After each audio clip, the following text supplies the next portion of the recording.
lapukas. Kaip ir gyvenime, taip ir dvasinėme irgi vyksta kova ir dvasios kovoja ir nori, kiekvieną atgimusį žmogų nori turėti savo. Ir ką jie daro? Jie arba sukuria tokias situacijas, manipuliuoja žmonių jausmais, santykiais. Pavyzdžiui, žmogus pažadėjo padėti, nepadeda ir taip toliau. Arba ne tik, kad būna supriešina, turi tau koks pagalbininkas, Dievas skirtas žmogus tau turi padėti, o priešingai pasidaro arba priešais, arba visai nebendra, arba netgi būna apšneka, loja ant tavęs. Tai būna. Ir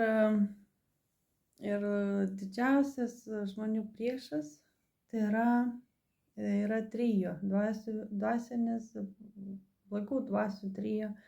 Tai yra įsižeidimas, kartėlis ir neatleidimas. Ir kaip žinia, blogosios dvasios dirba kartu. Jos nėra taip, kad kovotų, konkuruotų viena su kita, jos dirba išvien, dirba efektyviai.